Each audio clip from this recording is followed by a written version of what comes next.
Are you taking the solicitor's qualifying examination? If so, this video is a practice test question to help you prepare for the SQE1 exam. In this part of the course, we're going to cover what you need to know for the SQE1 exam about the powers and procedures for the enactment, implementation and repeal of primary and secondary legislation. I will explain this in these easy to learn diagrams. We will then go through this practice test question together for the SQE1 exam for this topic. To get the first part of our full SQE preparation course for free, just click on the link below. My goal is to help you prepare for and pass the solicitor's qualifying examination first time. Enactment of primary legislation. An Act of Parliament begins as a bill, a proposal for new law, and must first be approved by Parliament before it becomes law. This is the start of the process, which involves several stages. We'll start with the passage of a bill through the House of Commons. The first reading. The short title of the bill is read out and is followed by an order for the bill to be printed. We then have the second reading. This is the first opportunity for MPs to debate the general principles and themes of the bill. At the end of the debate, the Commons decides whether the bill should be given its second reading by voting, meaning it can proceed to the next stage. It is possible for a bill to have a second reading with no debate if MPs agree. Then we have the committee stage. Most bills are dealt with in a public bill committee. Amendments for discussion are selected by the chairman of the committee and members of the committee vote on them. A minority of bills are dealt with by a committee of the whole House. This takes place on the floor of the House of Commons, where every MP is able to take part. Then we have the report stage. The report stage gives MPs an opportunity on the floor of the House to consider further amendments, in other words, proposals for change to a bill which have been examined in committee. Then we have the third reading. The third reading is the final chance for the Commons to debate the contents of a bill. So once a bill has gone through the Commons, we can move now to the passage of a bill through the House of Lords. This begins with the first reading in the House of Lords. The long title indicating the content of the bill is read out by the member of the Lords in charge of the bill. Then we have the second reading in the House of Lords. This is the first opportunity for members of the Lords to debate the main principles and purpose of the bill. Then we have the committee stage in the House of Lords.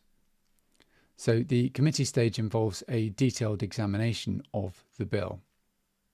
Then we have the report stage in the House of Lords. The report stage gives all members of the Lords a further opportunity to examine and make amendments to a bill. Then we have the third reading in the House of Lords.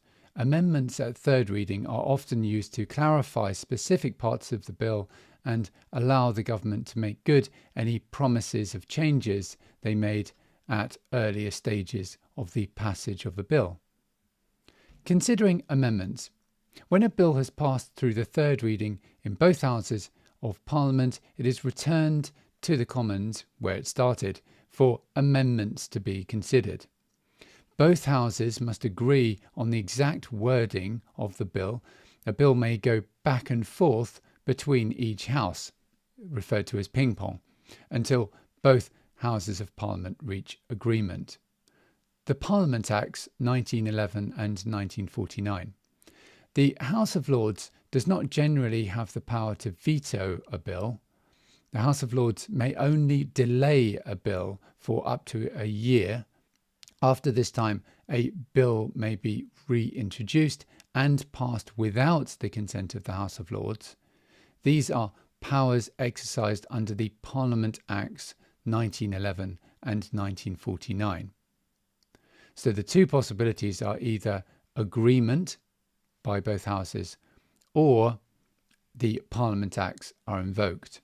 Section 2 of the Parliament Act 1911 reads as relevant, If any public bill is passed by the House of Commons in 2 successive sessions, whether of the same Parliament or not, and having been sent up to the House of Lords at least 1 month before the end of the session, is rejected by the House of Lords in each of those sessions, that bill shall, on its rejection for the second time by the House of Lords, unless the House of Commons direct to the contrary, be presented to Her Majesty and become an Act of Parliament on the royal assent being signified thereto, notwithstanding that the House of Lords have not consented to the bill. So, if the Parliament Acts are invoked, then the bill only needs to be approved by the House of Commons and receive royal assent. In either case, whether the Commons and Lords agree on the final version of the bill or the Parliament Acts are invoked, the bill must receive royal assent before it becomes an Act of Parliament. This is the end of the process, and only at this point can we say that the bill has become law. So there's no need for a national referendum, for example, in the event of a deadlock between the Commons and Lords. Rather, the Lords can simply be bypassed by the Commons. Implementation. An Act may come into force immediately on a specific future date or in stages. A commencement provision in the Act will state when the Act comes into force. The government is responsible for bringing new laws into force once they've been passed by Parliament. Sometimes a specific date is not given, and the timing is left to the discretion of the Secretary of State for the relevant government department. Repeal.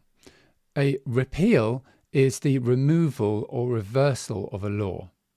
This may be a repeal with a reenactment or replacement of the repealed law, or a repeal without any replacement. We're now going to talk about statutory instruments. Let's begin with the enactment of statutory instruments. Statutory instruments are made or enacted when signed by the Secretary of State or other person authorised by the Enabling Act.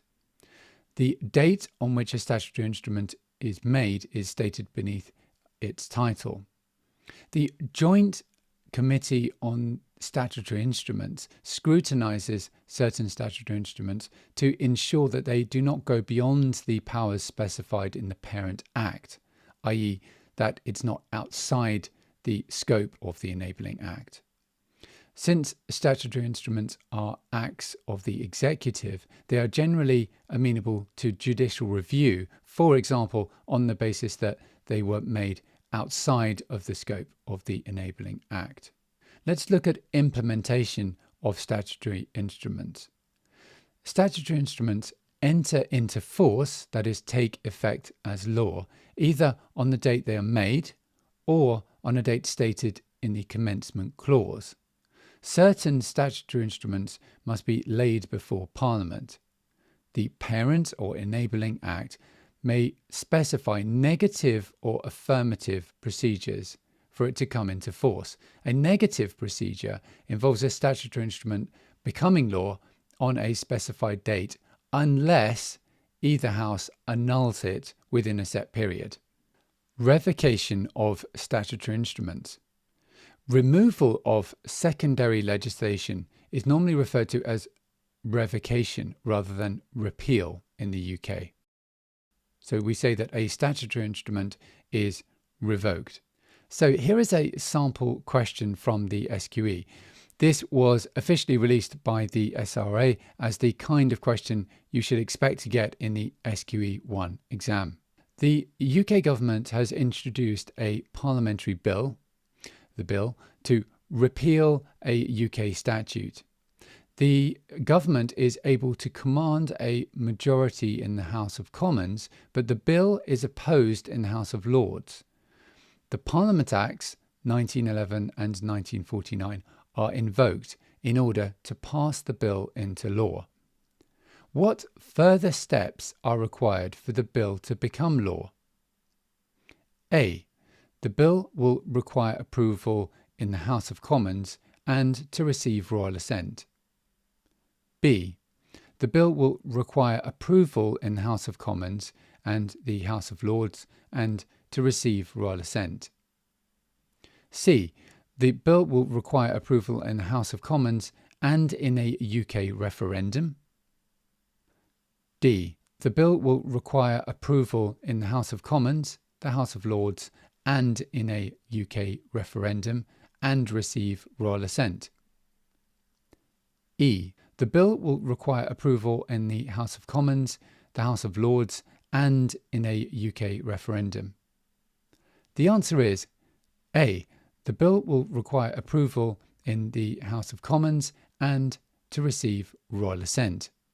I hope you found this helpful. To get the first part of our full SQE preparation course for free, just click on the link below. See you in the course.